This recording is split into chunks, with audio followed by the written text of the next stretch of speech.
आमे ब्रह्म बाबा जीवन कहानी परमात्मा श्रेष्ठ रचनार द्वितीय भाग आज शुणा पाइबा।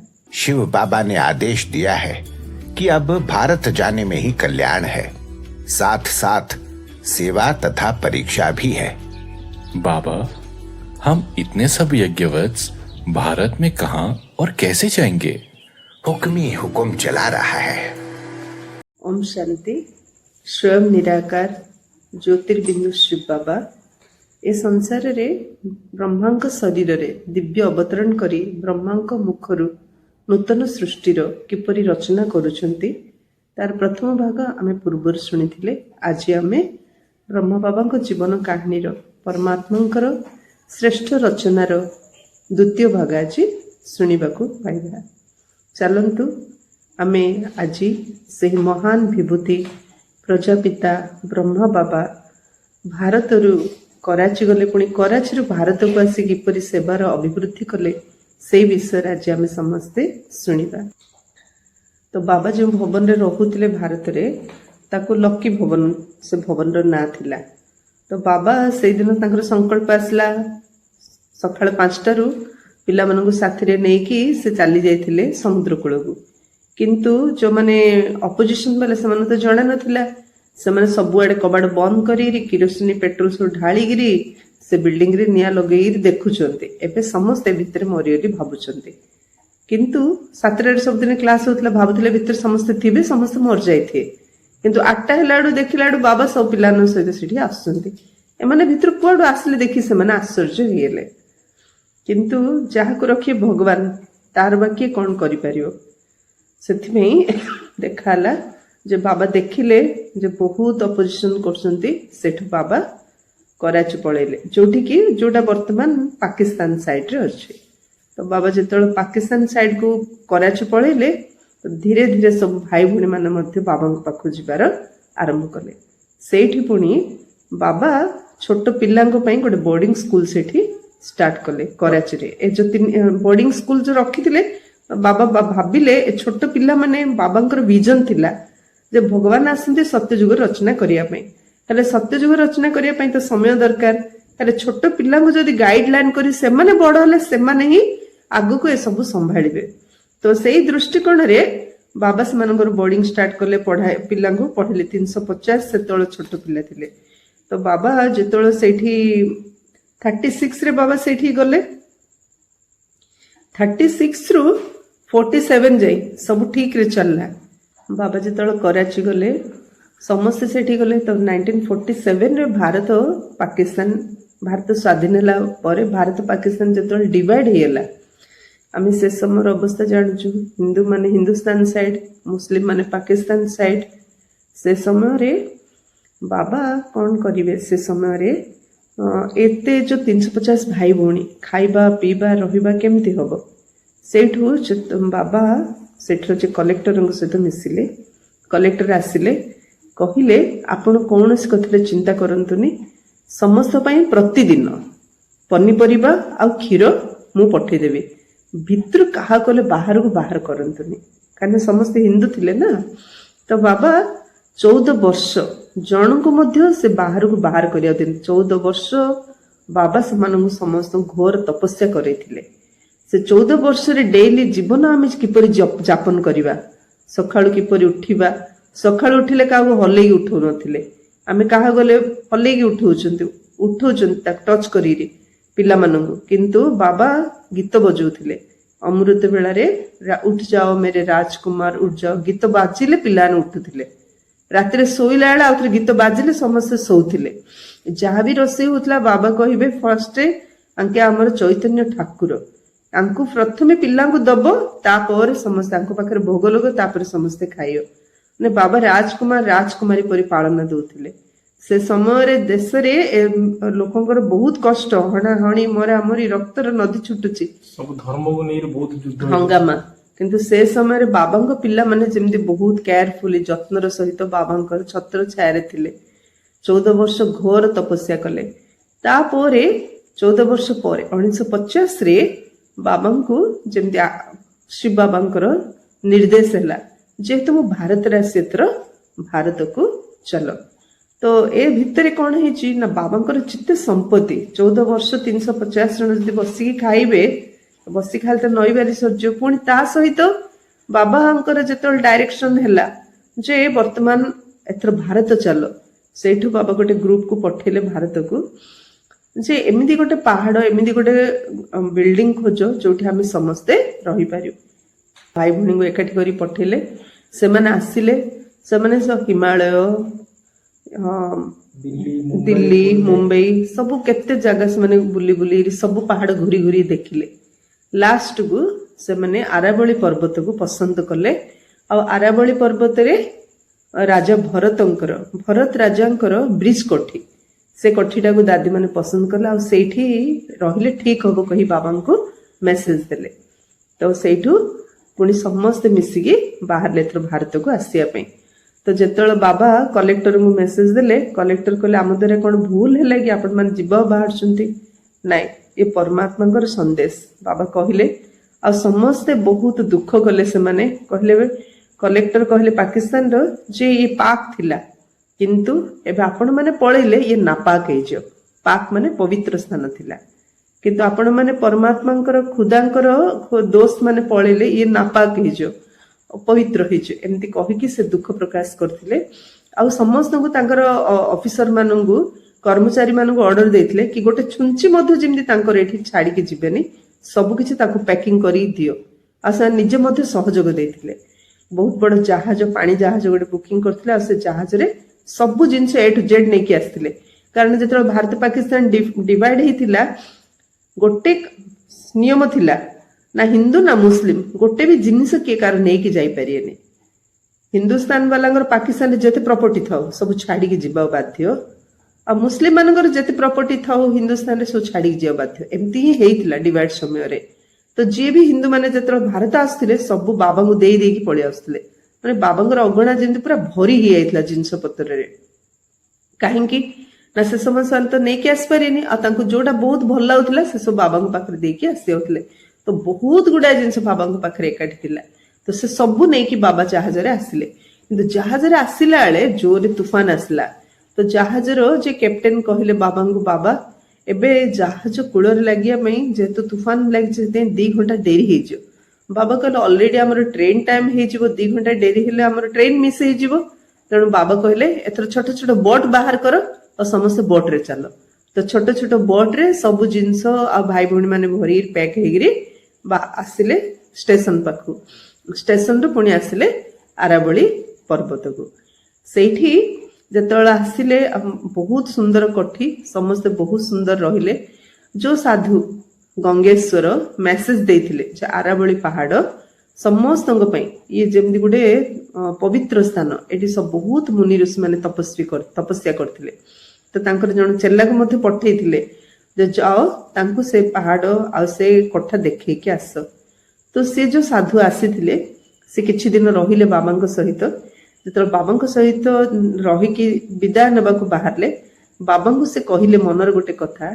जे बाबा मु तो भाबुथिली स्त्री पुरुष एकाठी रही के पवित्र होइबा संभव नै असंभव किंतु मु आसी एठी देखिली जे भाई भौणी समस्त अछंती किंतु समस्त मन रे केते पवित्रता दृष्टि केते पवित्रता जेतल बाबा कहिथिले जे प्रकृति रे ब्रह्मचर्य रहिया पई के परिश्रम करनी पुरुषार्थ करनी एठी मुख्य परिश्रम होची मो आत्मा आमे समस्त आत्मा आत्मा आत्मा भाई भाई सेतळे से भाई साधु कहिथिले मु मध्ये आज अभ्यास करिवि मु आत्मा समस्त आत्मा आत्मा आत्मा भाई भाई तो जेतळ ब्रिज कोठी रे आसिले चारियाडे तो जंगल पहाड़ ऊपर गोटे कोठा केही तो रहु नथिले तो जेतळ भाई भौणी माने रहिले सेठी बाघ भालू साप समस्त सेठी बसिथिबे साप गोड़ देगी चली आउथियो तो पिला डरी जाउथिले दादी माने छोटे छोटे थिले दादी माने को दादी माने प्रकाश मन दादी चानकी दादी गुलजार दादी रतन मोहिनी दादी मनोहर दीदी माने केते भाग्यवान माने स्वयं भगवान पालन पाइछे तो जेतळे समस्त बाबा को कहले बाबा केमतिया जगह को आनिचंती एडी सब हिंस्र जंतु मान अछंती बाबा कहले जंतु नुह ये सब गोटे गोटे विकारली भाव या ऊपर हमको विजय प्राप्त करियार अछि ଏମିତି ବି କହୁଥିଲେ। ଦ୍ୱିତୀୟରେ ବାବା କହୁଥିଲେ ଏମାନେ ମଧ୍ୟ ତ ବାବାଙ୍କର ସନ୍ତାନ ନା, ତେଣୁ କାହାକୁ ମଧ୍ୟ କଷ୍ଟ ଦିଅନି। ବାବା କାହାକୁ ମଧ୍ୟ କେବେ ମଧ୍ୟ କଷ୍ଟ ନ ପହଞ୍ଚୁ, ଏଇଟା ସବୁବେଳେ ବାବା ଧ୍ୟାନ ରଖୁଥିଲେ। ତ ଏତିକି କଷ୍ଟରେ ଧୀରେ ଧୀରେ ବାବା କହିଲେ ଦେଖ ଏଠି କେତେ ବଡ ଖୋଲା ଜାଗା ପଡୁଛି। ବାବା କହିଲେ ଚାଲ ଆମେ ବାବାଙ୍କ ପାଇଁ ଘର ତିଆରି କରିବା, ଏଠି ପିଲାମାନେ ରହିବେ, ଏଠି ବାବାଙ୍କର ସମସ୍ତେ ବାବାଙ୍କ ସହିତ ମିଶିବାକୁ ଆସିବେ। ଏଠୁ ବାବା ଘରର ପ୍ଲାନିଂ କରୁଥିଲେ, ଆଉ ସମସ୍ତେ ମିଳିମିଶିକିରି ଘର ତିଆରି କରିବାର ପ୍ଲାନିଂ କରୁଥିଲେ। କିନ୍ତୁ ଏପଟେ ଦେଖିଲା ବେଳେ ଯୋଉ ନେଇକି ଆସିଥିଲେ, ଯୋଉ 14 ବର୍ଷ ରହିଲେ, ପୁଣି ସେଇଠୁ ଯେତେବେଳେ ପାକିସ୍ତାନରୁ ଭାରତ ଆସିଲେ, ଜାହାଜରେ ଆସିଲେ, ପୁଣି ଟ୍ରେନରେ ଆସିଲେ, ତ ବାବାଙ୍କର ଯାହା ଥିଲା ସେ ସବୁ ଧୀରେ ଧୀରେ ଧୀରେ ଧୀରେ ଖାଲି ହବାକୁ ଲାଗିଲା। ତ ଯେତେବେଳେ ଭୋଳି ଦାଦୀଙ୍କୁ ବାବା କହୁଥିଲେ ରୋଷେଇ କରିବା ପାଇଁ, ଦାଦି କହୁଥିଲେ ବାବା ଭଣ୍ଡାରେ ତ କିଛି ହେଲେ ନାହିଁ, କଣ ରୋଷେଇ କରିବା? ତ ବାବା କହିବାର ଚାଲ ସମସ୍ତେ ଯୋଗ କର 2 ଘଣ୍ଟା, ଠିକ 12ଟା ହେଲେ ତମ ପାଖକୁ ଆସିବ। ତ 12ଟା ହେଲେ ଯେତେବେଳେ ଦାଦି ଆସୁଥିଲେ ବାବାଙ୍କ ପାଖକୁ, ସେତେବେଳେ ଟେଲିଗ୍ରାମ ଆସୁଥିଲା, ପୋଷ୍ଟରେ ପଇସା ଆସୁଥିଲା। ବାବା ଦଉଥିଲେ, ଆଉ ପଇସା ଆଣୁଥିଲେ, ଆଉ ସେଇଠୁ ଯାଇକି ସମସ୍ତେ ମାର୍କେଟିଂ କରି ଆଣୁଥିଲେ, ରୋଷେଇ ହଉଥିଲା, ସମସ୍ତେ ଖାଉଥିଲେ। ତ ତା ଭିତରେ କେତେ ଭାଇ ଭଉଣୀ ମାନଙ୍କର ସଂକଳ୍ପ ଚାଲିଲା, ଯେମିତି କେତେ ଦିନ ଚାଲିବ, ଯଜ୍ଞରେ କିଛି ହେଲେ ନାହିଁ, କିଏ ପଠେଇଲେ ଆମେ ବଞ୍ଚିବା। ତ ସମସ୍ତଙ୍କର ଯେତେବେଳେ ସଂକଳ୍ପ ଚାଲିଲା, କେହି କେହି ଭାଇ ମାନେ କହିଲେ ବାବା ତନ ଦ୍ୱାରା ମନ ଦ୍ୱାରା ତ ସେବା କଲୁ, ଏବେ ଆମେ ଧନ ଦ୍ୱାରା ସେବା କରିବୁ। ତେଣୁ ଜଣେ ଭାଇ ଯେତେବେଳେ ବାହାରିଲା, ତାକୁ ଆଉ ଜଣେ ଭାଇ ତା ସାଥିରେ, ଜଣେ ଭଉଣୀ ବାହାରିଲେ ତା ସହିତ ଆଉ ଜଣେ ଭଉଣୀ, ଏମିତି ଏଇ ଗ୍ରୁପଟି ବାହାରିଲେ। ମମା ବାବାଙ୍କୁ କହିଲେ ବାବା ଏମାନେ କଣ ସବୁ ବାହାରି ପଡୁଛନ୍ତି ଯିବା ପାଇଁ। ବାବା କହିଲେ ଯେମିତି ଯେତେବେଳେ ଜାହାଜରେ ତୁଫାନ ଆସୁଛି ନା, ପ୍ରଥମେ ମୂଷାମାନେ ହିଁ ସେ ଭିତରୁ ବାହାରିବେ, ଠିକ ସେମିତି ଏବେ ଭଗବାନ ଆମକୁ ଏ କଳିଯୁଗରୁ ପାର କରି ସତ୍ୟଯୁଗ ନବା ପାଇଁ ଆସିଛନ୍ତି। ତେଣୁ ଆ ଭିତରେ ମୂଷା ପରି ଯେତିକି ଆତ୍ମା ଅଛନ୍ତି, ଏମାନେ ସବୁ ବାହାରି ଯିବେ। ହେଲେ ମଧ୍ୟ କିଏ କିଏ କହିଲେ ବାବା ସେମିତି କହୁଛନ୍ତି ସେମିତି କହୁଛନ୍ତି। ତ ବାବା କହିଲେ ଡ୍ରାମାରେ ଯାହାର ଯେତିକି ଅଭିନୟ ଅଛି ସେ ସେମିତି ହିଁ ସେତିକି କରିବ, ତେଣୁ କାହା ବିଷୟରେ ଆମେ ବ୍ୟର୍ଥ ସଂକଳ୍ପ ଚଲେଇବା ନାହିଁ। ଏମିତି ବାବା ସବୁ କଥା ନିଶ୍ଚିନ୍ତ ରହୁଥିଲା, ସମସ୍ତଙ୍କୁ ନିଶ୍ଚିନ୍ତ ମଧ୍ୟ କରିଦଉଥିଲେ। ଦିନେ ହୋଲି ଆସିଲା, ହୋଲି ଯେତେବେଳେ ଆସିଲା ବାବା କହିଲେ ମମାଙ୍କୁ ଆଉ କାଲି ହୋଲି, ଆମେ କାଲିକି ଝିଲାପି କରିବ ମମା। ତ ମମା କହିଲେ ବାବା ଅଟା ନେଇକି ତେଲ ନେଇ, ଦାଦି ମାନେ ମଧ୍ୟ ସେ କଥା କହିଲେ। ବାବା କହିଲେ ହଉ ଦେଖାଯାଉ, ଏ ଭଣ୍ଡାରୀ ଶିବ ବାବାଙ୍କର, ଯଦି ଶିବ ବାବା ଦେବେ ଖାଇବା, ନଦେଲେ ନାହିଁ। ତ ସେଇ ବ୍ରିଜକୋଠି ପାଖରେ ଗୋଟେ ଫ୍ୟାମିଲି ଥିଲେ, ସେ ମାତାଙ୍କର ବହୁତ ଭାବନା, ତାଙ୍କ ସ୍ୱାମୀଙ୍କୁ କହୁଥିଲେ ଯେ ଏଇଠି ସବୁ ଶ୍ଵେତ ବସ୍ତ୍ରଧାରୀ ଦେବୀ ମାନେ ଆସିଛନ୍ତି, କାଲି ହୋଲି ଅଛି, ଆମେ କିଛି ତାଙ୍କୁ ଦାନ ପୁଣ୍ୟ କରିବା। କିନ୍ତୁ ତାଙ୍କ ସ୍ୱାମୀ ମନା କରୁଥିଲେ, ନାଇଁ ମୁଁ ବନାରସ ଗଲେ ହିଁ ଦାନ କରିବି, ମୁଁ ଏଇଠି କାହାକୁ କିଛି ଦେବିନି। ଏମିତି 2 ଜଣ ଡିସ୍କସନ କଲେ, ଶୋଇପଡିଲେ। ରାତିରେ ସେ ସାକ୍ଷାତକାର କଲେ ବିଷ୍ଣୁ ଚତୁର୍ଭୁଜଙ୍କର, ଯେ ଯାଅ ସେଇଠି ଦାନ କରିକି ଆସ। 1 ଦ୍ୱିତୀୟରେ ବାବାଙ୍କ ନିର୍ଦ୍ଦେଶ ଅନୁସାରେ ରାତି 2ଟାରୁ ସମସ୍ତେ ଛାତ ଉପରେ ଯାଇକି ମେଡିଟେସନ କଲେ। ସେ ଭାଇ ତାଙ୍କୁ ଆଉ ନିଦ ହେଲାନି, ସେ ଯେତେବେଳେ ଉପରୁ ଯାଇ ଦେଖିଲେ ରାତି 2ଟାରେ ଏମାନେ ମେଡିଟେସନ କରୁଛନ୍ତି, ତ ତାଙ୍କ ସ୍ତ୍ରୀଙ୍କୁ କହିଲେ ଏବେ ହିଁ ଚାଲ, ଏବେ ହିଁ ତାଙ୍କୁ ଦେଇକି ଆସ, କାହିଁକି ସକାଳ ହେଲା ବେଳୁ ମନର ଭାବନା କାଳେ ବଦଳିଯିବ। ତ ସେଇ ରାତିରେ ହିଁ 2ଟାରେ ହିଁ ସେ ନେଇକି ଆସିକି ବାବାଙ୍କୁ ଦେଇକି ଗଲେ, ଯେ କାଲିକି ହୋଲି ଅଛି, ଆପଣ ମାନେ କିଛି ପକୱାନ କରିକି ଖାଇବେ ବୋଲି। ତ ତା ନେକ୍ସଟ ଡେ ପୁଣି ଝିଲାପି ହେଲା, ଆଉ ସମସ୍ତେ ଯଜ୍ଞରେ ଖାଇଥିଲେ। ଏଟା କଣ ବାବା ଟଚ୍ କରିଥିଲେ ସେ ଭାଇଙ୍କୁ? ହଁ ଶିବ ବାବା ଟଚ୍ କରେଇଛନ୍ତି, ଯାଅ ତାଙ୍କୁ ଦିଅ ବୋଲି।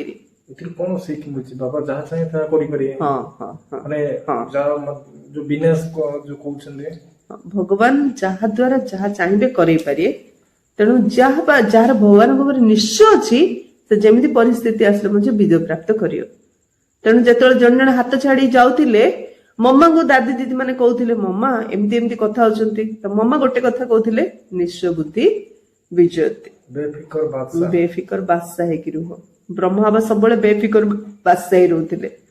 ଆଉ ମମା ସେମାନଙ୍କୁ କହୁଥିଲେ, ପୁଣି ବାବାଙ୍କୁ ଆସି ମେସେଜ ଦଉଥିଲେ ଯେ ବାବା ଏମିତି ଏମିତି। ତ ବାବା ବି ତାଙ୍କୁ ବୁଝଉଥିଲେ ଯେ ଏ ପ୍ରକାର ହବ, ଯେ ଯାହାର ନିଶ୍ଚୟ ବୁଦ୍ଧି ଅଛି ସେ ନିଶ୍ଚିନ୍ତ ହେଇକି ରହିବ, କାହିଁକିନା କରିବା ବାଲା ହୁକୁମ ହୁକୁମ ଚଲା ରହା ହେ। ବାବା ଗୋଟେ କଥା କହୁଥିଲେ, ଭଗବାନ ତାଙ୍କର କାର୍ଯ୍ୟ କରୁଛନ୍ତି ଆଉ କରିବେ ମଧ୍ୟ। ତ ବାବା ତ ଏହିପରି ପ୍ରେରଣା ଦଉଥିଲେ ଆଉ ସମସ୍ତଙ୍କୁ ଚଲେଇଥିଲେ। କିନ୍ତୁ ଥରେ ବାବା ଏମିତି ଜଣଙ୍କୁ ମୁରଲି ଶୁଣାଉଥିଲେ। ଶୁଣେଇଲା ବେଳେ ବ୍ରିଜମୋହନ ଭାଇ ପଚାରିଲେ, ବାବା ଆପଣ କାହାକୁ ମୁରଲି ଶୁଣାଉଛନ୍ତି? ବାବା କହିଲେ, ଯେତେବେଳେ ଯଜ୍ଞରେ ଅଭାବ ହେଲା ପ୍ରଥମେ ଏଇ ବନ୍ଧନରେ ଥିବା ମାତା ବାବାଙ୍କ ଭଣ୍ଡାରୀକୁ ଟେଲିଗ୍ରାମରେ ପଠେଇଥିଲେ। ତେଣୁ ଯିଏ ଭଗବାନଙ୍କ କାର୍ଯ୍ୟରେ ସହଯୋଗ କରୁଛି ଭଗବାନ ମଧ୍ୟ ତାକୁ ସହଯୋଗ କରିବା ପାଇଁ ବାନ୍ଧି ଯାଉଛନ୍ତି। ଆଉ ସେ ମାତା ଯେତେବେଳେ ମଧୁବନ ଆସିଥିଲେ ବ୍ରହ୍ମ ବାବା ନିଜ କମରା ମଧ୍ୟ ତାଙ୍କୁ ରହିବାକୁ ଦେଇଥିଲେ। ସେତେବେଳେ ମଧ୍ୟ କେତେ ଜଣ କହିଥିଲେ ବାବା ନିଜ କମରା ଦଉଛନ୍ତି, ସେତେବେଳେ ମଧ୍ୟ ବାବା ସେଇ ଆନ୍ସର ଦେଇଥିଲେ, ଏଠି କିଏ ଧନୀ ନୁହଁ କି ଗରିବ ନୁହଁ, କିନ୍ତୁ ଯିଏ ବାବାଙ୍କ ଯଜ୍ଞରେ ଯେମିତି ସହଯୋଗ ଦଉଛି ଭଗବାନ ତାର ରିଟର୍ନରେ ତାକୁ ଦବା ପାଇଁ ବାଧ୍ୟ। ସେଥିପାଇଁ ଦିଦି ମଧୁବନ ଗଲେ ଆମମାନଙ୍କ ପାଇଁ ଏତେ ସବୁ କେୟାର ରଖୁଛନ୍ତି ଆମ। ବାବା ବ୍ରହ୍ମ ବାବା ଥିଲାବେଳେ ମଧ୍ୟ ଭଲ ଖାଇବା ସବୁ କିଛି ମସ୍ତ ରହୁଛି। ବାବା ଥିଲାବେଳେ ମଧ୍ୟ କହୁଥିଲେ ପିଲାମାନେ 63 ଜନ୍ମ ହେଲା ବହୁତ କଷ୍ଟ ପାଇଛନ୍ତି, ସେଥିପାଇଁ ଯେତେବେଳେ ଏଇଠିକି ଆସୁଛନ୍ତି ସେମାନେ କୌଣସି କଷ୍ଟ ନ ହଉ, କୌଣସି ଅସୁବିଧା ନ ହଉ। ପିଲାଙ୍କୁ ମଧ୍ୟ ପଚାରୁଥିଲେ ତମର କଣ କିଛି, ଏଇଟା ତମ ପରିବାର, ତମର ଘର, ତମର ଯାହାର ଯାହା ଆବଶ୍ୟକ ମତେ କହିବ, ନବ, ସଂକୋଚ କରିବନି। ନିଜ ଘର ପରି ସମସ୍ତଙ୍କୁ ଫିଲିଙ୍ଗ ଆସିବାର ଅଛି। କାହିଁକି ନା ଏ ଘରେ ଆଗ ନା ପରମାତ୍ମାଙ୍କର, ଆମେ ସମସ୍ତେ ତାଙ୍କର ସନ୍ତାନ, ସେ ଆମର ପିତା। ଆମ ନିଜ ପରିବାରକୁ ନିଜ ଘରକୁ ଯାଉଛୁ। ଏ ଆଖିରେ ପରିବାରର ଫିଲିଙ୍ଗ ଆଣିବାର ଅଛି। ହେଲେ ଥରେ ମଧୁବନ ଯାଇକି ଦେଖିଲେ ଆମେ ଜାଣିବା ପ୍ରକୃତରେ ସେ ଈଶ୍ୱରଙ୍କର ଘର, ଆମେ ଈଶ୍ୱରଙ୍କର ପରିବାରର ସଦସ୍ୟ। ଏଇଟା ଆମେ ନିଜେ ଏ ଆଖିରେ ଏ ଶରୀରରେ ଆମେ ଅନୁଭବ ମଧ୍ୟ କରିପାରିବା।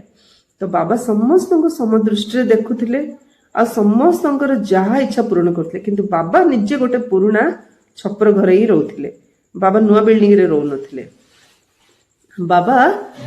ବାବାଙ୍କୁ ଯେତେବେଳେ ଭଉଣୀ ମାନେ ଥରେ ଆମର ଡକ୍ଟର ନିର୍ମଳା ଭଉଣୀ ଥରେ କହିଲେ, ବାବା ଆମକୁ ନୂଆ ବିଲ୍ଡିଂ ରଖୁଛନ୍ତି, ଆପଣ ସେ ଘରେ ରହୁଛନ୍ତି। ବାବା କହିଲେ, ମୁଁ ପରା ସେବାଧାରୀ, ଆଜ୍ଞାକାରୀ ସେବାଧାରୀ।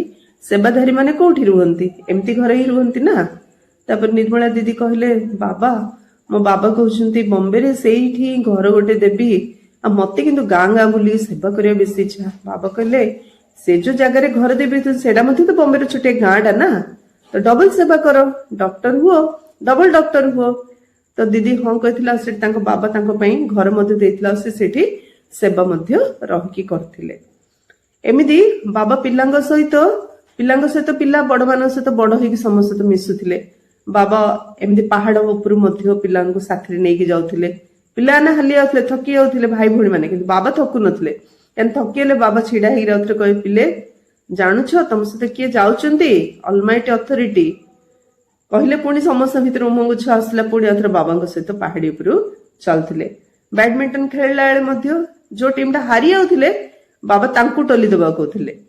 ତ ଜଗଦୀଶ ଭାଇ ପଚାରିଆର, ଆମର ନିର୍ଭେର ଭାଇ, ବ୍ରିଜମୋହନ ଭାଇ ଯେତେବେଳେ ବାବାଙ୍କ ସହିତ ମିଶି ଖେଳୁଥିଲେ, ବାବା କହିବେ ବାବା ସେମାନେ ହାରିଗଲେ, ଆହୁରି ତାଙ୍କୁ ଉଲ୍ଟା ଟଲି। ବାବା କହିଲେ ସେମାନେ କାହିଁକି ହାରିଗଲେ?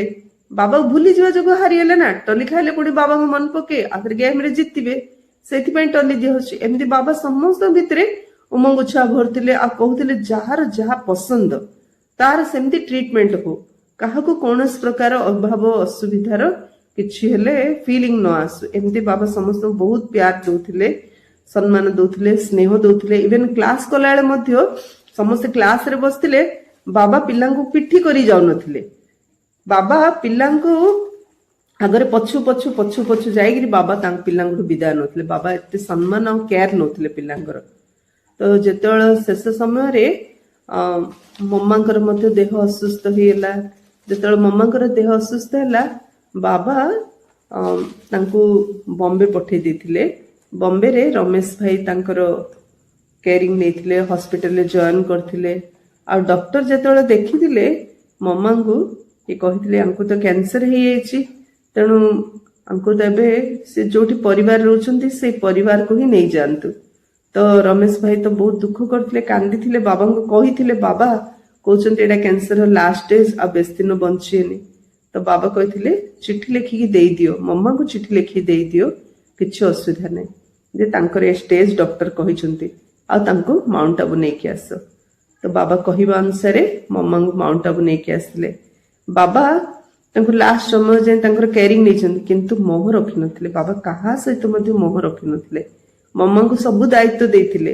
ସଂଗଠନରେ ମମାଙ୍କୁ ଲିଡର କରିକି ସବୁ ତାଙ୍କର ମାନେ ଚଳ ଅଚଳ ସମ୍ପତ୍ତି ସବୁ ମଧ୍ୟ ଦେଇଥିଲେ। ସବୁ ଦାୟିତ୍ୱ ଦେଇଥିଲେ, କିନ୍ତୁ ମମାଙ୍କର ଯେତେବେଳେ ଶେଷ ଅବସ୍ଥା ଆସିଲା, ବାବା ମମାଙ୍କୁ ମମାଙ୍କର ଯୋଉଦିନ ଶେଷ ଦିନ 1965 ମସିହା ଜୁନ୍ 24 ଶେଷ ଦିନରେ ମଧ୍ୟ ମମାଙ୍କୁ ବାବା କହୁଛନ୍ତି, ମମା ତମେ ଯୋଉ ଅଙ୍ଗୁର ଗଛ ଲଗେଇଥିଲ ସେ ଅଙ୍ଗୁର କୋଳି ଆଜି ଗୁରୁବାର ସମସ୍ତଙ୍କୁ ଭୋଗ ରୂପରେ ସମସ୍ତଙ୍କୁ ଦିଅ। ମମାଙ୍କୁ ଏତେ ପେଇ ନଥିଲା, ହାତ ବି ଉଠେଇ ପାରୁନଥିଲେ, ତଥାପି ତାଙ୍କ ହାତ ଧରିକି ବାବା ତାଙ୍କ ହାତରେ ସମସ୍ତଙ୍କୁ ଅଙ୍ଗୁର ଦେଇଥିଲେ। ଠିକ 4ଟା ବେଳେ ସେଦିନ ମମା ଦେହ ତ୍ୟାଗ କଲେ। ତ ବାବା କହିଲେ, ଇଏ କିଏ ଜାଣିଛ? ଇଏ ନମ୍ବର 1 ଶ୍ରୀ ବାବାଙ୍କର ଆଜ୍ଞାକାରୀ ସନ୍ତାନ। ତେଣୁ କାହାର ମନରେ ଯଦି ସଂକଳ୍ପ ଆସୁଛି, ଦୁଃଖ ଆସୁଛି, କାନ୍ଦ ଆସୁଛି, ତାହେଲେ ଏ ଶବ ସହିତ ସେ ଯିବେନି କହିକି ବାବା ମମାଙ୍କଠୁ ମଧ୍ୟ ମୋହ ନଷ୍ଟ କରିଥିଲେ, ନ୍ୟାରା ଆଉ ପ୍ୟାରା ହେଇକି ସମ୍ଭାଳିଥିଲେ। ଦ୍ୱିତୀୟରେ ଭାଉ ମଧ୍ୟ ଯେତେବେଳେ ଦେହ ତ୍ୟାଗ କଲେ, ଭାଉଙ୍କର ଯେତେବେଳେ ଅପରେସନ ହେଲା, ବାବା କହିଲେ ଫଟୋ କ୍ୟାମେରା ଆଣ, ଫଟୋ ଉଠେଇବ। ରମେଶ ଭାଇ କ୍ୱେଶ୍ଚିନ୍ କରୁଥିଲେ ଭାଉଙ୍କୁ ଷ୍ଟେସନ ଟ୍ରେନରେ ଗଲା ବେଳେ ଯେ ବାବା ତ କେବେ ବି ଫଟୋକୁ ଇଗ୍ନୋର କରନ୍ତି, ଫଟୋ କାଢିବା ମନା କରନ୍ତି, ଆଜି କାହିଁ ଆପଣଙ୍କ ସହିତ ଫଟୋ କାଢିବାକୁ କହିଲେ? ନା ସେତେବେଳେ ରମେଶ ଭାଇଙ୍କୁ ଭାଉ କହିଲେ, ନା ଏଇଟା ମୋର ଯିବାର ସମୟ ଆସିଗଲାଣି, ଆପଣ ଏମିତି କେମିତି କହିପାରିବେ?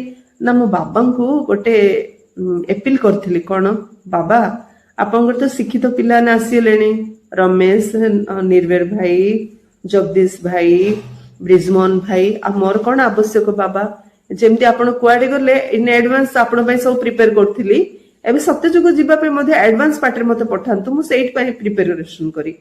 ତ ବାବା ମୋର ଏପିଲଟା ସ୍ୱୀକାର କରୁଛନ୍ତି, ସେଇଥିପାଇଁ ବୋଧେ ବାବା ମୋ ସହିତ ଫଟୋ ଉଠେଇକି ମତେ ପଠେଇଛନ୍ତି, ଏମିତି ଭାଉ କହିଲେ।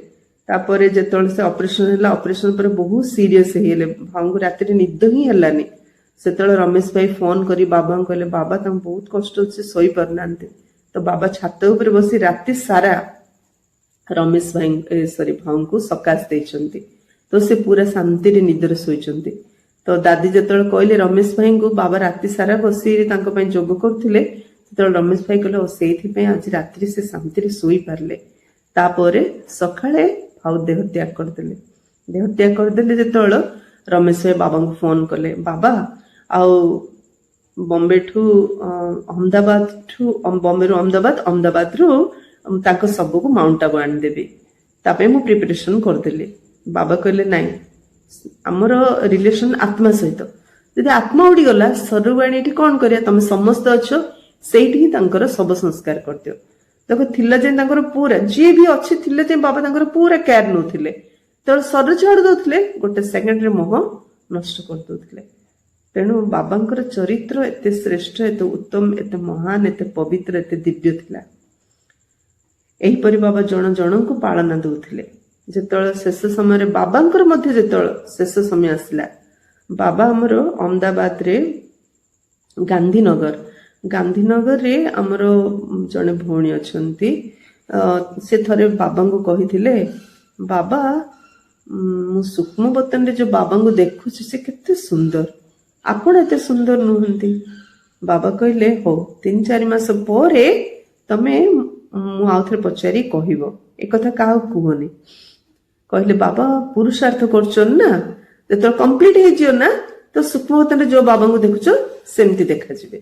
4 ମାସ ପରେ ବାବା ଆଉଥରେ ଡକେଇଲେ କମଲେଶ ଦିଦିଙ୍କୁ, କହିଲେ, ପଚାରିଲେ, କୈଳାସ ଦିଦି, ଗାନ୍ଧୀନଗରରେ କୈଳାସ ଦିଦି ରହୁଛନ୍ତି, ସେ ଧ୍ୟାନରେ ଯାଆନ୍ତି। ତ ବାବା କୈଳାସ ଦିଦିଙ୍କୁ ପଚାରିଲେ, ଏବେ ଦେଖିଲ କହିଲ?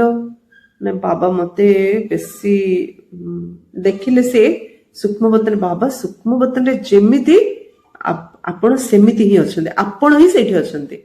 ବାବା କହିଲେ, ହଁ ଏଇଥିପାଇଁ ତ ମୁଁ ପୁରୁଷାର୍ଥ କରୁଥିଲି ନା, ଏମିତି ବାବା କହିଲେ। ତାପରେ ସେ କୈଳାସ ଦିଦି କହିଲେ, ବାବା ମତେ ଏବେ 2-4 ଦିନ ହେଲା ବେଶୀ ଖରାପ ସ୍ୱପ୍ନ ଆସୁଛି। ବାବା କହିଲେ, କଣ ସ୍ୱପ୍ନ ଆସୁଛି? ନା ଆପଣ ଶରୀର ଛାଡ଼ିଦେବେ, ଆପଣ ଆମକୁ ଛାଡିକି ପଳେଇବେ, ମତେ ଏମିତିଆ ସ୍ୱପ୍ନ ଆସୁଛି। ବାବା କହିଲେ, ହଉ ଏକଥା କାହା ଗଲେ କହିବନି। ବାବା କେମିତି ଛାଡିଯିବେ ପିଲାମାନଙ୍କୁ? ବାବା ଛାଡି ଯିବେ କି? ବାବା ତ ପିଲାମାନଙ୍କ ସାଥୀ ରହିବେ।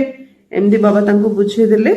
କିନ୍ତୁ ତାର ଅଳ୍ପ ଦିନ ପରେ, ବାବା ତ ଜାଣିଛନ୍ତି ନା ପରମାତ୍ମା ଶିବ ବ୍ରହ୍ମା ମାଙ୍କ ଦେହରେ ଆସୁଛନ୍ତି, ତେଣୁ ଅଳ୍ପ ଦିନ ପରେ ବାବା ପ୍ରକାଶମଣି 1966ରେ ହିଁ ବାବା ଲେଖି ଦେଇଥିଲେ ଯେ ପ୍ରକାଶମଣି ଦାଦି ଏସବୁ ସମ୍ଭାଳିଏ।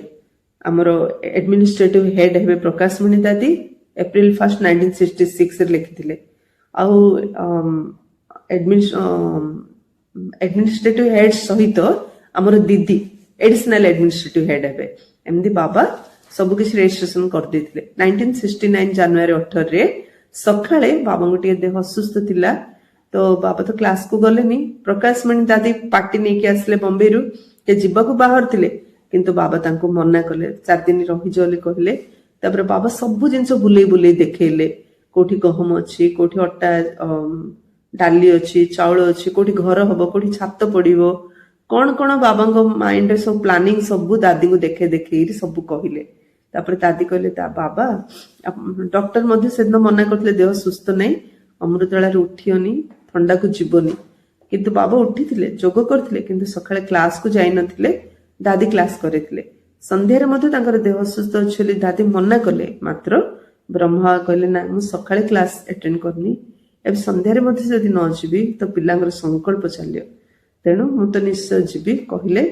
ତ କହିଲେ ଆଜି ଫାଷ୍ଟ ପିଲାଙ୍କୁ ଖାଇଦବାକୁ, ତ ତା ଅନୁସାରେ ଦାଦି ସନ୍ଦେଶ ଦେଇଦେଲେ, ମେସେଜ ଦେଇଦେଲେ 8ଟା ସୁଦ୍ଧା ସମସ୍ତେ ଖାଇକିରି ହଲକୁ ଆସିବ, 8ଟାରେ ବାବା କ୍ଲାସ କରେଇବେ। 8ଟାରେ ବାବା ଗଲେ, ସମସ୍ତଙ୍କୁ କ୍ଲାସ କରେଇଲା ପରେ ବାବା କହିଲେ କେବେ ମଧ୍ୟ କାହା ସହିତ ଲଢେଇ ଝଗଡା କରିବନି, ଡିଷ୍ଟର୍ବ ହବନି, ଅଶାନ୍ତି ହବନି, କାହାକୁ ସମସ୍ତଙ୍କୁ କ୍ଷମା କରିଦବ କହିକି ବାବା 3ଟା ଶବ୍ଦ ଲାଷ୍ଟକୁ କହିଥିଲେ, ଆଚ୍ଛା ପିଲେ, ନିରାକାରୀ, ନିର୍ବିକାରୀ, ନିରହଙ୍କାରୀ। ଏମିତି କହିକି ପୁରା ବାବା ବାହାରକୁ ବାହାରିରି। ଆଉ ଥରେ ବାବା କହିଲେ ଆଚ୍ଛା ବଚ୍ଚେ ବିଦାୟ। ବିଦାୟ କହିଲେ ଛୁଟି। ଛୁଟି ଯେତେବେଳେ କହିଲେ ପିଲାମାନେ ପରସ୍ପର କଥା ହଉଛନ୍ତି, ବାବା ତ କେବେ ଛୁଟି କହୁନଥିଲେ, ଆଜି କାହିଁ ଛୁଟି କହିଲେ? ମାନେ ବାବା ଛୁଟି ନେଇକି ଯାଉଛନ୍ତି, ମାତ୍ର କି ଜାଣୁନାହାନ୍ତି ଯେ ବାବା ସତରେ ଶେଷ ବିଦାୟ ନେଇକି ଯାଉଛନ୍ତି ବୋଲି। ଯେତେବେଳେ ରୁମକୁ ଯାଇଛନ୍ତି, ବାବା ଗଲା ବେଳେ ଗୋଟେ ଭାଇଙ୍କୁ କହିଲେ ଟିକେ ଡକ୍ଟରକୁ ଡାକିକି ଆଣଲି, ଡକ୍ଟରକୁ ଟିକେ ଆଣଲି କହିଲେ। ସେ ଯମୁନା ପ୍ରସାଦ ଭାଇ ସାଇକେଲ ନେଇ ଗଲେ, ସେ ଡକ୍ଟରକୁ ସାଥିରେ ନେଇକି ଆସିଲା ବେଳୁ ବାବାଙ୍କର ଯେମିତି ବାବା ରୁମକୁ ଯାଇଛନ୍ତି, ଆଉ ପ୍ରକାଶମଣି ଦାଦିଙ୍କ ହାତରେ ହାତ ଦେଇକିରି ଦେହ ତ୍ୟାଗ କରିଦେଇଛନ୍ତି। ଡକ୍ଟର ଆସିଲେ, ଚେକ୍ କଲେ, କହିଲେ ବାବା ଅଲରେଡି ଶରୀର ତ୍ୟାଗ କରିଛନ୍ତି। ତାପରେ ସବୁ ଭାଇ ଭଉଣୀ ମାନେ ଏକାଠି ହେଇକି ପ୍ରକାଶମଣି ଦାଦି ନିଜେ ବାବାଙ୍କୁ ମୁଖ ଅଗ୍ନି ଦେଲେ।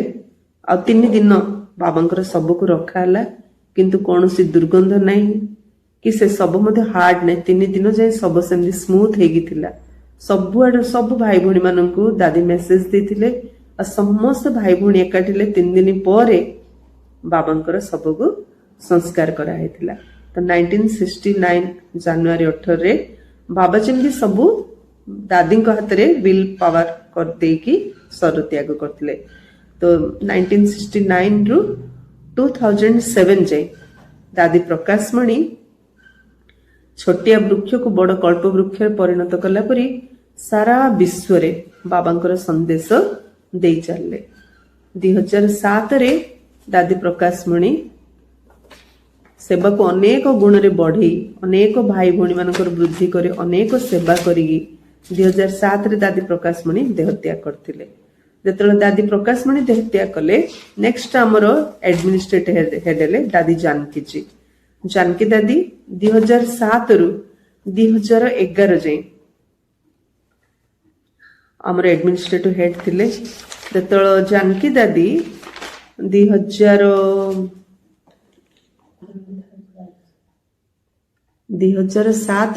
2020 ଦାଦି ଜାନକୀଜୀ ଆମର ଆଡମିନିଷ୍ଟ୍ରେଟିଭ ହେଡ୍ ଥିଲେ, ଯିଏକି ପ୍ରକାଶମଣି ଦାଦି ଥିବା ସମୟରେ ଦାଦି ବିଦେଶରେ ରହିକି ସେବା କରୁଥିଲେ। ଯେତେବେଳେ ପ୍ରକାଶମଣି ଦାଦି ଦେହତ୍ୟାଗ କରିଦେଲେ, ଜାନକୀ ଦାଦି ମାଉଣ୍ଟ ଆବୁରେ ରହିକି ସବୁ ସେଣ୍ଟର ଆମର ସମ୍ଭାଳିଲେ, ଯୋଉଟାକି ଆମର ହେଡକ୍ୱାର୍ଟର ମାଉଣ୍ଟ ଆବୁ ରାଜସ୍ଥାନ। ଯେତେବେଳେ ଜାନକୀ ଦାଦି ଦେହତ୍ୟାଗ କଲେ 2020ରେ ଦାଦି ହୃଦୟ ମୋହିନୀ, ମାତ୍ର 1 ବର୍ଷ ଆଡମିନିଷ୍ଟ୍ରେଟିଭ ହେଡ୍ ଥିଲେ 2020ରୁ 2021। ଦାଦି ହୃଦୟ ମୋହିନୀଙ୍କ ପରେ 2021ରୁ ଦାଦି ରତନ ମୋହିନୀ। ତାହେଲେ ଦିଦି ବ୍ରହ୍ମା ବାବା ସେବା କେମିତି କରେଇଥିଲେ ପିଲାମାନଙ୍କୁ ଦେଇକି? ହଁ, ଯେତେବେଳେ ବେଗରି ପାଠ ଆରମ୍ଭ ହେଲା, ଯଜ୍ଞରେ କେବଳ ବାଜରା ଆଉ ଛାଚ ଥିଲା। ହଁ, ବାଜରା ମାନେ ଏମିତି ବୁଝିଛ ଯେ ଗୁଣ୍ଡ, ଯେମିତି ଚାଉଳ, ଗୋଟା ଚାଉଳ ଅଧିକ ରେଟ୍, ଗୁଣ୍ଡ ଚାଉଳ ଖୁଦଟା କମ ରେଟ୍ ନା, ଠିକ ସେମିତି ଗୋଟା ଗହମ ଅଧିକ ରେଟ୍, ଗୁଣ୍ଡଟା କମ ରେଟ୍ ପଡୁଛି। ତ ବାଜରାଟା ଯେମିତି ଗହମଠୁ ଆହୁରି ଲୋ କ୍ୱାଲିଟିର, ବାଜରା ଆଉ ଛାଚ ମାନେ ଚଲା, ସେଇଟା ହିଁ ଯଜ୍ଞରେ ମିଳିଲା। ଯେତେବେଳେ ସେଇଟା ସମସ୍ତଙ୍କୁ ଖାଇବାକୁ ଦିଆହେଲା, କେତେ ଭାଇମାନେ କହିଲେ, ଭାଇ ଭଉଣୀ ମାନେ କହିଲେ ଆଜି ଏଇଟା ମିଳୁଛି କାଲି ଏଇଟା ମଧ୍ୟ ମିଳିବ ନା ନାହିଁ ତାର ଗ୍ୟାରେଣ୍ଟି ନାହିଁ। ତାପରେ ବ୍ରହ୍ମାଙ୍କୁ ମଧ୍ୟ ଏତେ ବୟସ ହେଇଗଲାଣି, ବ୍ରହ୍ମା ମଧ୍ୟ ରହିବେ ନା ନାହିଁ, ମୁରଲି ମଧ୍ୟ ମିଳିବ ନା ନାହିଁ, କଣ ଗ୍ୟାରେଣ୍ଟି? ଏମିତି ପରସ୍ପର କଥା ହେଲେ ମମା ଶୁଣିଲେ। ମମା କହିଲେ ନିଶ୍ଚୟ ବୁଦ୍ଧି ବିଜୟନ୍ତି, ପିଲାଙ୍କୁ କହିଲେ, ପୁଣି ବାବାଙ୍କୁ ଯାଇକି ଏ କଥାଟା କହିଲେ, ବାବା ପିଲାମାନେ ଏମିତି କଥା ହଉଛନ୍ତି। ତ ସେତେବେଳେ ବାବା ଗୋଟିଏ ଆନ୍ସର ଦେଇଥିଲେ ଯେ ଶ୍ରୀ ବାବାଙ୍କର ନିର୍ଦ୍ଦେଶ 20 ଦିନ ଯାଏଁ ଯଜ୍ଞରେ କେବଳ ବାଜରା ଆଉ ଛାଚ ହିଁ ଦିଆଯିବ। ତ ଯାହାକୁ ବାବାଙ୍କ ଉପରେ ବିଶ୍ୱାସ ଥିଲା, ଦେହ ଅସୁସ୍ଥ ହେଲେ ମଧ୍ୟ ଭଲ ହେଇଗଲା। ଆଉ ଯାହାଙ୍କୁ ନିଶ୍ଚୟ ନେଇ ସେମାନେ ଯଜ୍ଞରୁ ବାହାରିବାର ଆରମ୍ଭ କଲେ। କହିଲେ ଆମେ ଶରୀର ଦ୍ୱାରା ମନ ଦ୍ୱାରା ସେବା କଲୁ, ଏଥର ଆମେ ଧନ ଦ୍ୱାରା ସେବା କରୁ, ବାବା ଆମେ ଯିବୁ। ତ ସେଥିରେ ବାବାଙ୍କର ପୁଅ ନାରାୟଣ ଦାଦା, ତାଙ୍କର ପୁଅ ମଧ୍ୟ ଥିଲେ, ସେମାନେ ମଧ୍ୟ ବାହାରିଲେ। ତ ଯେତେବେଳେ ବାହାରିଲେ, ଇଭେନ୍ ବ୍ରହ୍ମା ବାବାଙ୍କ ନିଜ ପୁଅ ମଧ୍ୟ ଛାଡି କହିଲେ ମୁଁ ବିଜନେସ କରିବାକୁ ଯିବି, ବମ୍ବେ ଯିବି। ତ ବାବା କହିଲେ ଯଜ୍ଞର ନିୟମ, ଏଠୁ ଯିଏ ଯାଉଛି ତାକୁ ଟ୍ରେନର ଭଡା ଦିଆଯାଉଛି ଆଉ ରାସ୍ତାରେ ଖାଇବା ପାଇଁ ଦିଆଯାଉଛି। ବାବା ନିଜ ପୁଅକୁ ମଧ୍ୟ ସେତିକି ଦେଇଥିଲେ, ସେଇଠୁ ବମ୍ବେ ଯିବା ପାଇଁ ଟ୍ରେନ ଖର୍ଚ୍ଚ ଆଉ ଖାଇବା ପାଇଁ ରାସ୍ତା ପାଇଁ, ବାସ୍ ଏମିତି। ତ ବାବାଙ୍କର କାହା ସହିତ ମୋହ ନଥିଲା। ସେତେବେଳେ ବାବା ଭଉଣୀ ମାନଙ୍କୁ ରେଡି କଲେ, କହିଲେ ଏଥର ଯାଇକିରି ସମସ୍ତଙ୍କୁ ବାବାଙ୍କର ସନ୍ଦେଶ ଦେବାର ଅଛି। ତ ସେଥିରେ ମଧ୍ୟ ଭଉଣୀ ମାନଙ୍କର ଆଉ ଥରେ ଦାଦୀ ମାନଙ୍କର ସଂକଳ୍ପ ଚାଲିଲା, ଆମେ ଘର ଦ୍ୱାର ସବୁ ଛାଡିକି ଆସିଲୁ, ବାବାଙ୍କର ମୁରଲି ଶୁଣିଆଲିରେ। ଏବେ ଆମେ ମୁରଲି ନ ଶୁଣିଲେ ଆମର କଣ ଲାଭ, କଣ ମାନେ ଆମେ କଣ ପ୍ରାପ୍ତି କରିବା? ମୁରଲିଠୁ ଆମେ କେମିତି ଦୂରେଇ ରହିପାରିବା, ବାବାଙ୍କଠୁ ଆମେ କେମିତି ଦୂରେଇକି ରହିପାରିବା? ସମସ୍ତଙ୍କୁ ଏ ଚିନ୍ତା ଲାଗିଲା। ଯେତେବେଳେ ଏ ଚିନ୍ତା ଲାଗିଲା, ଗୋଟିଏ କଥା କରିବା ବାଲା କରୁଛନ୍ତି, ନିଶ୍ଚୟ ବୁଦ୍ଧି ବିଜୟନ୍ତି। ତ ବାବା ସମସ୍ତଙ୍କୁ ଛୁଟି ଦେଲେ, ଆଉ ଦୁଇ ଜଣ କରିକି ବାବା 2 ଜଣଙ୍କୁ ଦିଲ୍ଲୀ, 2 ଜଣ ବମ୍ବେ। ସେ ଭିତରୁ ହରେ ହରେ ଗଙ୍ଗେ କୁହନ୍ତି ବାବା, ଗଙ୍ଗେ ଦାଦୀଙ୍କୁ ଆଉ ଆମର ମନୋହର ଦିଦିଙ୍କୁ, ଏଇ 2 ଜଣଙ୍କୁ ବାବା ପଠେଇଲେ କୋଉଠିକି, ଗଙ୍ଗା ତଟକୁ। ସେ ଯମୁନା ନଦୀ ପାଖରେ, ଯମୁନା ନଦୀ କୂଳରେ ଗୋଟେ ସେଟ୍ ଡକେଇଥିଲେ। ସେଇଠି ଯେତେବେଳେ କ୍ଲାସ କରିବା ବାବା ପଠେଇଲେ, ଯେତେବେଳେ କ୍ଲାସ ସେମାନେ କଲେ, ଦିନକୁ ଦିନ ସଂଖ୍ୟା ବଢି ବଢି ଗଲା। ଯେତେବେଳେ ସଂଖ୍ୟା ବଢି ବଢି ଗଲା, ସେ କହିଲେ ନିଶ୍ଚିତ ରୂପେ ଇର୍ଷା ଆସୁଛି। ସେ କହିଲେ ଏଇଠି ଆଉ 2 ମାସ ହେଲାଣି, ଏଥର ଅନ୍ୟ ଜଣେ ସାଧୁ ଆସିବେ, ଏଥର ଆପଣ ମାନେ ଯାଇପାରନ୍ତି। ମାନେ ଯିବେ କୁଆଡେ? କହିଲେ ଆମେ ଯିବୁ କୁଆଡେ? ଗୋଟେ ଭାଇ କହିଲେ ଦିଦି ଆପଣ ତ ଦେବୀ ମାନେ କୋଉଠି ବି ରହିପାରିବେ, ଆସନ୍ତୁ ଯମୁନା କୂଳରେ ଅଛି ବଡ ଜାଗା, ଆପଣ ସେଇଠି ରହିବେ। ତାଙ୍କୁ ନେଇକି ଆସିଲେ, ସେ ଦେଖିଲେ ଖୋଲା ଜାଗା, କାନ୍ଥ ନାହିଁ, ବାଡ ନାହିଁ, କିଛି ନାହିଁ, ଖାଲି ଛାତ ଖଣ୍ଡେ ପଡୁଛି। ତ କଣ କରିବା, ବାବାଙ୍କର ସେବା ନା। ତ ସେ କଣ କରିବାର, ରାତିରେ ଗଙ୍ଗେ ଦାଦି ଶୋଇଲେ, ଦିଦି ବସିବାର, ମନୋହର ଦିଦି ଜଣେ ଶୋଇଲେ ଜଣେ ବସିବାର, କିନ୍ତୁ ସେବା କରିବାର ସାରା ଦିନ। ସେ ସେବାରେ ଗୋଟେ ଭାଇ ସବୁଦିନ ରାତିରେ ପହରା ଦବାର, ଆଙ୍କୁ କିଛି ଜଣା ନାହିଁ, କିନ୍ତୁ ସେ ନିଜେ। ଆଉ ଜଣେ ଭାଇ ତାଙ୍କୁ ପଚାରିଲେ, ମୁଁ ଦେଖୁଛି କେତେ ଦିନ ହେଲା ଏଠି କଣ ପହରା ଦଉଛ, ଜଗୁଛ ନା? ଏଠି 2 ଜଣ ଦେବୀ ଅଛନ୍ତି ନା, ତ ସେଇଥିପାଇଁ ମତେ ଯେମିତି ଭଗବାନଙ୍କ ପାଖରୁ ନିର୍ଦ୍ଦେଶ ମିଳିଛି ଏଠି ସେମାନଙ୍କୁ ଜଗିବା ପାଇଁ। ତାହେଲେ ତମେ ଦେବୀ ହେଲେ କେମିତି ଜାଣିବ? ସେ କଣ ଦେବୀ କି? କହିଲେ ସେ ଭାଇଟା କହିଲେ, ଏ ଭାଇଟା କହିଲେ ସେ ଦେବୀ ନା ନାଇଁ, କାଲି ମୋର କୁସ୍ତି ଅଛି, ଯଦି ମୁଁ କୁସ୍ତିରେ ଜିତିବି ନା ତ ମୁଁ ମାନିଯିବି ଏମାନେ ଦେବୀ ବୋଲି। ତ ତ କୁସ୍ତିରେ ସେ ନେକ୍ସଟ ସେ କୁସ୍ତିରେ ଲଢିଲା ଆଉ ଜିତିଗଲା। ଯେମିତି ଜିତିଗଲେ, ସେ କୁସ୍ତିରେ ଯେତେ ଜଣ କୁସ୍ତି ଲଢିଥିଲେ ସମସ୍ତେ ଭଉଣୀ ମାନଙ୍କ 2 ଜଣଙ୍କ ପାଖକୁ ଆସିଲେ। ଆସିରି ଫଳ କଟୋରୀ ଫଳ ସହିତ ଆଉ ଦକ୍ଷିଣା ଦେଲେ। କହିଲେ ଦିଦି ଦେବୀଜୀ ଆପଣଙ୍କ ଲାଗି ମୁଁ କୁସ୍ତିରେ ଜିତିଲି କହିକି ତାଙ୍କୁ ନେଇକି ଆଉ ଗୋଟେ ଭଲ ଜାଗାରେ ରଖିବେ ଯୋଉଠି କ୍ଲାସ ହବ। ସେଇଠି ଯେତେବେଳେ କ୍ଲାସ ବଢି ବଢି ଯିବ, ନେହୁରୁଙ୍କ କାନକୁ ଆସିବ। ନେହୁରୁ ଶୁଣିବେ କଣ ନା, କିଏ ଧଳା ଧଳା ଡ୍ରେସ ପିନ୍ଧି ଶାଢୀ ଆସୁଛନ୍ତି, ଶାଢୀ ପିନ୍ଧିକି ଏମାନେ ଯାଦୁ କରୁଛନ୍ତି। ତ ନେହୁରୁ ଗାନ୍ଧୀ କଣ କରିବେ, ଏ ଦାୟିତ୍ୱ ଇନ୍ଦିରା ଗାନ୍ଧୀଙ୍କୁ ଦେବେ। ଇନ୍ଦିରା ଗାନ୍ଧୀ କଣ କରିବେ, 5 ଜଣ ମହିଳାଙ୍କୁ ସେଠି ପଠେଇବେ, ତମେ ସେ ସତ୍ସଙ୍ଗରେ ଯାଇ ବସ, ଦେଖ ସେମାନେ ସେଠି କଣ କରୁଛନ୍ତି। ସେମାନେ ଦେଖିଲେ, ତ ଆଖି ଖୋଲି ଭଲ କଥା କହୁଛନ୍ତି, ଭଲ ସତ୍ସଙ୍ଗ କରୁଛନ୍ତି, ଭଲ ଜ୍ଞାନ ଦଉଛନ୍ତି। ତ ସେମାନେ ରିପୋର୍ଟ ଯାଇକି ଦେବେ ଇନ୍ଦିରା ଗାନ୍ଧୀଙ୍କୁ। 4 ଜଣ ଭଲ ରିପୋର୍ଟ ଦେବେ, କିନ୍ତୁ ଜଣେ ତା ଭିତରୁ କହିବ ଏମାନେ ସମସ୍ତେ ତ ଆଖି ବନ୍ଦ କରି ମେଡିଟେସନ କରନ୍ତି, ଆଙ୍କେ ଆଖି ଖୋଲି କାହିଁ କରୁଛନ୍ତି, ନିଶ୍ଚୟ ଆଙ୍କେ ଯାଦୁ କରୁଥିବେ। ସେ ମ୍ୟାଟରଟା ଆଉ ଥରେ ଗଲା ରାଷ୍ଟ୍ରପତିଙ୍କ ପାଖକୁ। ଯେତେବେଳେ ରାଷ୍ଟ୍ରପତିଙ୍କ ପାଖକୁ ଗଲା, ଭଉଣୀ ତାଙ୍କ ପାଖକୁ ଯାଇକି ତାଙ୍କୁ ଆଉ ଥରେ ସବୁ ସନ୍ଦେଶ ଦେଲେ ଯେ ପ୍ରକୃତରେ ଜ୍ଞାନ କଣ, ପରମାତ୍ମା କିଏ, ସବୁ ଯେତେବେଳେ ସନ୍ଦେଶ ଦେଲେ ସିଏ ମଧ୍ୟ ବହୁତ ଖୁସି ହେଲେ। ଏ ପ୍ରକାର ସବୁ ବର୍ଗର ଲୋକଙ୍କୁ ସମସ୍ତଙ୍କର ବାବା ସେବା କରୁଥିଲେ। ଥରେ ଏମିତି କରୁଣାକର ଭାଇଙ୍କର ଅନୁଭବ, ସେ ଜଣଙ୍କୁ ନେଇକି ଆସିଲେ ଯିଏକି ବଡ ଅଫିସର ଜଣେ। ସେ କେବେ ମଧ୍ୟ କାହା ଆଗରେ ମୁଣ୍ଡ ନୁଆଏନି, କେବେ କାହା ପାଖରେ ତଳେ ବସିଏନି। ହେଲେ ବ୍ରହ୍ମାଙ୍କ ପାଖକୁ ଯେତେବେଳେ ନେଇକି ଆସିଲେ, ବାବା ତ ସବୁବେଳେ ଗଦିରେ ବସିଏ, ହେଲେ ଇଏ ତ ତଳେ ବସିଏନି, ଆମର ତ ସେଇଠି ଚେୟାର ବି ନାହିଁ। ସେ ବଡ କନଫ୍ୟୁଜ ରେ ପଡିଗଲେ ଯେ ଏବେ ବାବା ସେ ଗଦିରେ ବସିବେ ନା ଇଏ ବସିବେ, ସେ ଗଦିରେ କିଏ ବସିବ। ସେ ଭାବୁଛନ୍ତି, ଟେନସନରେ ଅଛନ୍ତି କଣ ହବ। ତ ଆମର ହିଷ୍ଟ୍ରି ହଲରେ ଦି ଆଡୁ ଦିଟା ଗେଟ୍ ଅଛି। ଗୋଟେ ଗେଟ୍ ଆଡୁ ସେ ଭାଇ ଆସିଲେ ଯିଏ ଆମର ଭିଆଇପି, ଏପଟୁ ବାବା ଆସିଲେ। ବାବା ତାଙ୍କୁ ଇସାରା କଲେ, ବାବା ତାଙ୍କୁ କହିଲେ ଆପଣ ଏଠି ବସନ୍ତୁ। ସେ କହିଲେ ନା ନା ମୁଁ ବସିନି, ଏଠି ଆପଣ ହିଁ ବସନ୍ତୁ।